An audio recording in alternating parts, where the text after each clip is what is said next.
दोस्तों नमस्कार। आज हम लोग क्लास 6 की जो चैप्टर 1 है हिस्ट्री का, उसके बारे में कुछ जानकारी हासिल करेंगे, जिसका टाइटल है what, where, how and when. कब, कहाँ और कैसे। आज हम लोग इसमें ये देखेंगे कि इतिहास क्या है, इतिहास के स्रोत क्या हैं और भारत का नाम कैसे पड़ा और तारीख का मतलब क्या। आज हम लोग इसको हिस्ट्री स्टार्ट करने से पहले हम लोग देखते हैं हम लोग हिस्ट्री क्यों पढ़ते हैं और हिस्ट्री का क्या महत्व है।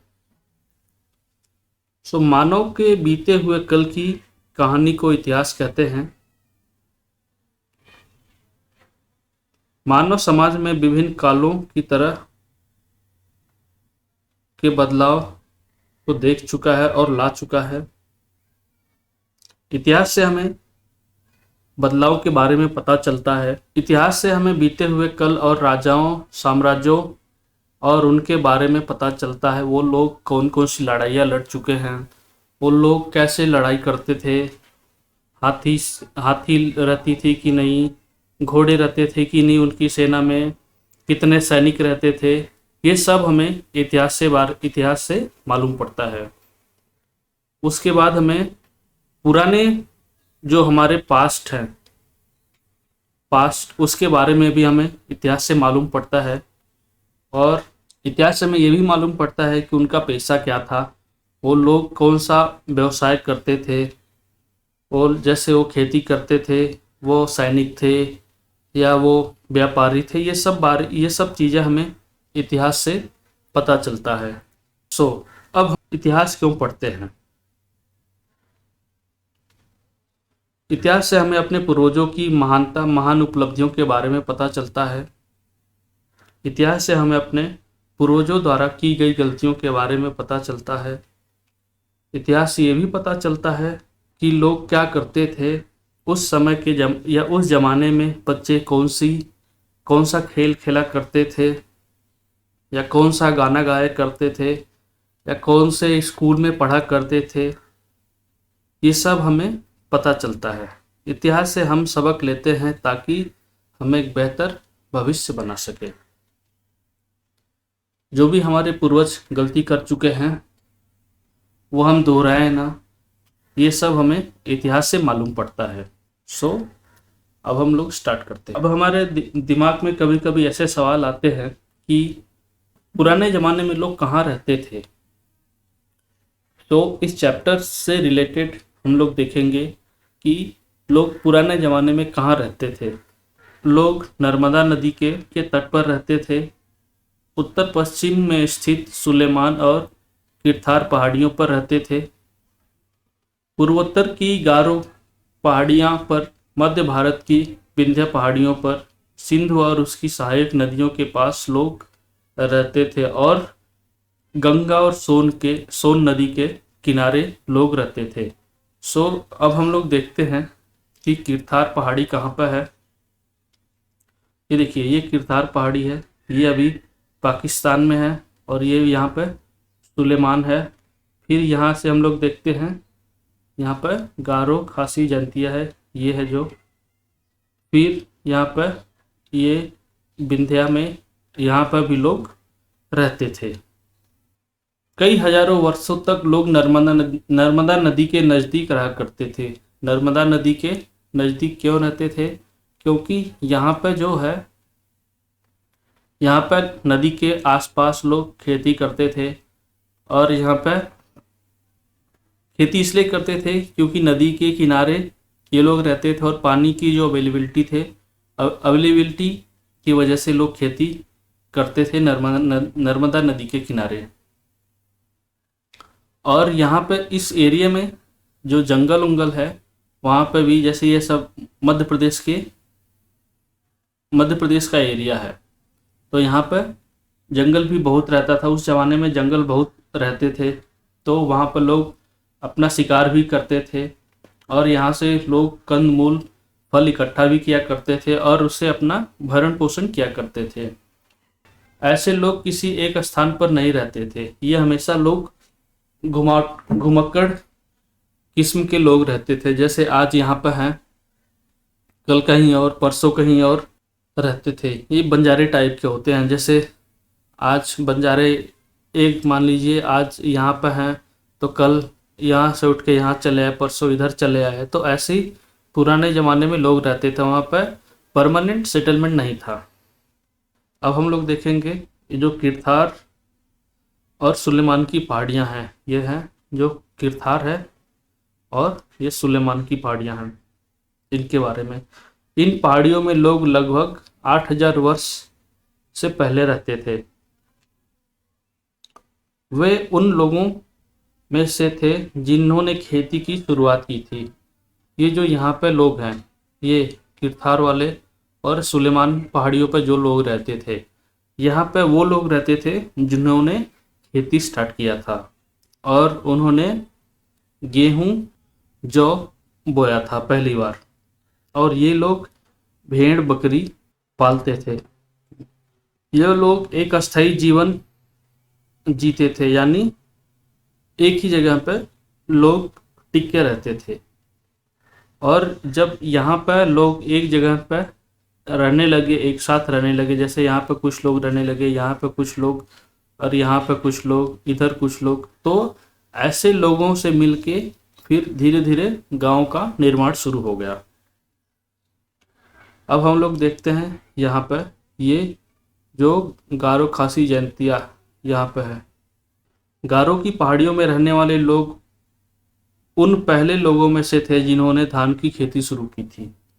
विंध्याचल के उत्तर की तरफ से धान की खेती होती थी। जो विंध्याचल है वहाँ पे भी धान की खेती होती थी। जो सिंधु है, सिंधु जो नदी है, उसकी नदियों के आसपास भी लोग 4700 वर्ष पहले रहते थे। गंगा और सोन नदी, गंगा नदी के किनारे पर शहरों का विकास हुआ लगभग 2500 साल पहले। कुछ शहर सोन जैसी सहायक नदियों के किनारे भी विकसित हुए। कुछ शहरों का विकास समुद्री तटों पर हुआ। अब हम लोग देखते हैं how was the name India derived. हमारे देश का नाम भारत कैसे पड़ा। से बहुत सारी कहानियां हैं कि भारत का नाम भारत कैसे पड़ा। सो उसके बारे में हम लोग देखते हैं। हमारे देश के कई नाम हैं, जैसे कि आर्यत, जम्बूद्वीप, भारतवर्ष, भारत, हिंदुस्तान, इंडिया आदि। आजकल इंडिया, हिंदुस्तान और भारत प्रचलित है। भारत का नाम भारत कैसे पड़ा और इंडिया, पहले ज़माने में भारत नहीं था, पहले लोग इंडिया कहते थे। ईरान और ग्रीस के लोग भारत के उत्तर पश्चिम इलाके में आया करते थे, इसलिए वह सिंधु इंडस नदी के बारे में जानते थे। वे इस नदी को इंडोस या हिंदोस कहते थे। जो अभी आप लोगों ने देखा यहाँ पर इंडस नदी है, यहाँ पर ये जो है ये नदी इंडस रिवर है, तो इसके बारे में लोग जानते थे। यहाँ पर आते थे लोग व्यापार करने के लिए, तो इसके बारे में लोग जानते थे, तो इसे इंडस या इंडोस कहते थे। सो इस तरह से सिंधु नदी के पूर्व की ओर से पड़ने वाले इलाके का नाम इंडिया पड़ गया। अब भारत कैसे पड़ा नाम उसका, इंडिया का। भारतीय उपमहाद्वीप के ऊपर पश्चिम भाग में रहने वाले लोगों को भरत कहा जाता था। इनका जिक्र ऋग्वेद में किया गया है, इसलिए इस भूभाग का नाम भारत पड़ गया है। अब आप पूछेंगे कि ऋग्वेद क्या है। हमारे 4 वेद हैं। पहला है ऋग्वेद, फिर यजुर्वेद, फिर अर्थवेद, फिर सामवेद। ये 4 वेद हैं। अभी हम लोग 6 क्लास की हिस्ट्री देख रहे हैं। धीरे धीरे आगे हम लोग देखेंगे कि वेदों की रचना किसने की थी, वेदों में कितने श्लोक हैं, कौन कौन सा वेद किस चीज़ से रिलेटेड है, वो सब हम लोग अपकमिंग जो हमारे चैप्टर्स हैं उनमें देखेंगे। अब हम लोग देखेंगे how do we know about the past. हम अपना पास्ट है हमारा, उसके बारे में हम लोग कैसे जान सकते हैं। यहाँ पर 4 चीज़ें हैं जिसके थ्रू हम लोग अपने पुराने जो पास्ट है हमारे, उसके बारे में हम लोग जान सकते हैं। पहला है पांडुलिपि, दूसरा है अभिलेख, तीसरा है सिक्के जो कॉइन्स होते हैं, और चौथा है पुरातत्व स्थल, जैसे जो पुरानी जगह हो गई उसके बारे में जानकारी हासिल करके हम लोग जान सकते हैं कि इतिहास के स्रोत क्या हैं। अब पांडुलिपि क्या होती है? हाथ से लिखी हुई किताब को पांडुलिपि कहते हैं। छपाई या प्रिंटिंग की तकनीक का आविष्कार से पहले किताबों को हाथों से लिखा जाता था। पहले कोई प्रिंटिंग प्रेस नहीं था, तो पहले लोग हाथों से ही किताबें लिखा करते थे, सो उसे पांडुलिपि कहते हैं।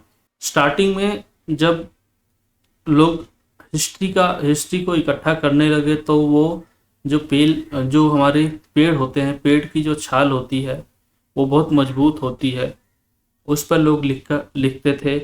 और जो पेड़ के पत्ते होते थे बड़े बड़े, जैसे ताड़ के पत्ते हो गए, उन सब पर अपनी जो भी कहानियाँ होती थी, या जो राजा कोई लड़ाई लड़ा है उसके बारे में वो लोग लिखा करते थे। पुरानी पांडुलिपि में धार्मिक विश्वास और रीति रिवाजों, दवाइयों, विज्ञान, कविताओं आदि के बारे में भी प्रचुर जानकारी मिलती है हमें। अब देखते हैं अभिलेख क्या होते हैं। किसी पत्थर पर उकेरे हुए लेख को अभिलेख कहते हैं। जैसे कि आप में से किसी ने अशोक के बारे में सुना होगा, तो अशोक महान ने जितने भी कार्य किए थे, उन्होंने अपने उन सब कार्यों को जो पत्थरों पर लिखवा दिए थे।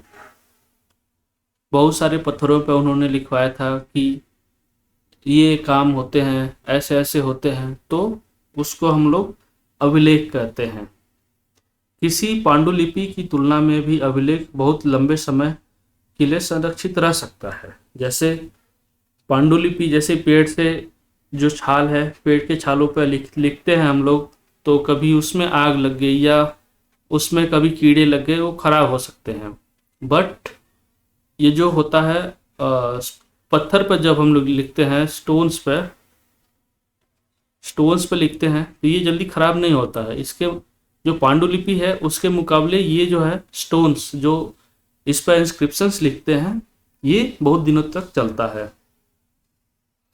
सो पांडुलिपि जल्दी खराब हो सकती है, बट जो पत्थरों पर जो इंस्क्रिप्शन करके लिखते हैं, अभी भी आप लोग देख सकते हैं। जो उड़ीसा का नाम पुराना कलिंग है, आप अगर वहाँ पर जाएंगे तो देखेंगे अशोक के बहुत सारे जो अभिलेख हैं पत्थरों पर लिखे हुए हैं। अशोक ने कितनी लड़ाइयाँ लड़ी, अशोक का पूरा एडमिनिस्ट्रेशन कैसा था, क्या था, सब वहाँ पर पत्थरों पर ही लिखा हुआ है। और वो अपने भाषण में, मतलब कुछ घोषणा करना है वो, तब पर भी उन्होंने वहाँ पर अपने पत्थरों पर ही लिख रखा है कि क्या क्या उन्होंने, उनके जो एडमिनिस्ट्रेशन था उसमें कैसे कैसे काम होता था, कौन किसका हेड होता था, कैसे कैसे उनका एडमिनिस्ट्रेशन चलता था, वो सब वहाँ पर स्टोन्स पर लिखा हुआ है। और वो लोग ऐसा इसलिए करते थे कि ये सब देख के अधिक से अधिक लोग पढ़ें, इसके बारे में जानकारी हासिल करें।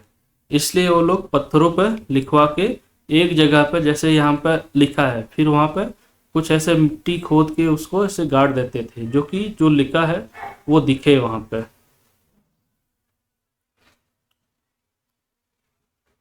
अब हम लोग देखते हैं सिक्के। सिक्के पर अक्सर उससे जारी करने वाले राजा की तस्वीर रहती थी, इसलिए सिक्के से उस समय के राजा के बारे में जानकारी मिलती है। अब जैसे कोई सिक्का किसी राजा ने निकाला है, तो उसके बारे में, जैसे एक सिक्का होता है, जैसे यहाँ पे है, तो एक ये हेड हो गया, एक टेल हो गया, तो यहाँ पे राजा का जो मुख जो फिगर होता है वो बना रहता था, और जो पीछे उसके बारे में लिखा होता था कि राजा ने कितना काम किया है, क्या क्या किया है, वो सब सिक्के पे लिखा होता था। और सिक्के बनाने की वजह से हमें पुराने ज़माने के जो कारीगर थे उनकी वो कितने महारत हासिल कर चुके थे सिक्के बनाने में, ये भी हमें मालूम होता था। जबकि उस समय पर साइंस एंड टेक्नोलॉजी था नहीं, बट फिर भी हम लोग देख सकते हैं कि ये लोग साइंस एंड टेक्नोलॉजी को बिना उपयोग किए हुए कि किस तरह से सिक्के बनाते थे। एक और है जैसे पुरातत्व स्थल, जो आर्कोलॉजिकल साइट्स जो होती हैं, उससे भी हमें हमारे पुराने चीज़ों के बारे में मालूम पड़ता है। अब ऐसे जैसे नालंदा यूनिवर्सिटी हो गई, तक्षशिला हो गई, और भी बहुत सारी चीज़ें हैं। जैसे यहाँ पर महाराष्ट्र में बहुत सारी केव्स हैं, फिर मध्य प्रदेश में भी बहुत सारी गुफाएं हैं, और भी जो साउथ इंडिया में अगर आप चले जाइए तो वहाँ पे बड़े बड़े मंदिर हैं। तो इन सब के बारे में हमें मालूम पड़ता है कि उस टाइम पर लोग, या उस टाइम से पुरातत्व के स्थल से हमें उन महान राजाओं के बारे में पता चलता है। अब हम लोग देखते हैं टाइम फ्रेम्स ऑफ हिस्ट्री। तारीख का मतलब, तारीख की मदद से हमें घटनाओं के बारे में पता चलता है। जैसे आज से अगर हम लोग देखते हैं कि 100 साल पहले तो किसी को याद भी नहीं होगा। आज तो हम परसों क्या किया है हमने, वही हमें याद नहीं रहता, तो 100 साल याद रखना तो बहुत दूर की बात है।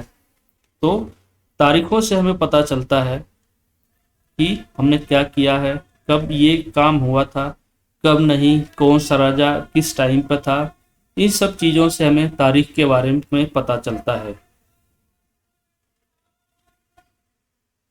इतिहास के बारे में चर्चा करते हुए तारीखों के लिए जो बीसी है, यहाँ पर ये बिफोर क्राइस्ट एंड ये एडी, एनो डोमिनी, इसका इस्तेमाल होता है।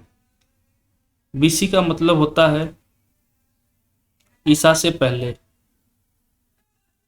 और एडी का मतलब होता है एनो डिमिनी, यानी ईश्वर के साल में। ये जो है एनो डोमिनी, इसका मतलब है ईश्वर के साल में, और ये जो है बीसी, बिफोर क्राइस्ट, मतलब ईसा मसीह के पहले। कभी कभी जो एडी है, एडी के जगह पर हम लोग यहाँ पे सीई भी लिख लेते हैं, तो एडी और सीई का मतलब एक ही होता है। इसी तरह जो यहाँ पे बीसी है, ये बीसी है, उसको कभी कभी हम लोग बीसीई भी लिखते हैं। दोनों का मतलब सेम ही होता है।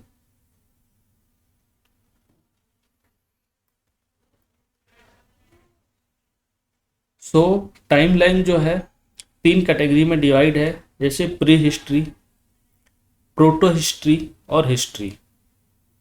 ये 3 टाइप में डिवाइड है। तो फ्रेंड्स, 6th क्लास में बस इतना ही दिया है। आशा करता हूँ कि ये वीडियो आपको अच्छा लगा होगा। तो प्लीज़ अगर आप चैनल पर नए हैं तो चैनल को सब्सक्राइब कर लीजिए, और जो बेल आइकन है उसको दबा लीजिए। Thank you friends.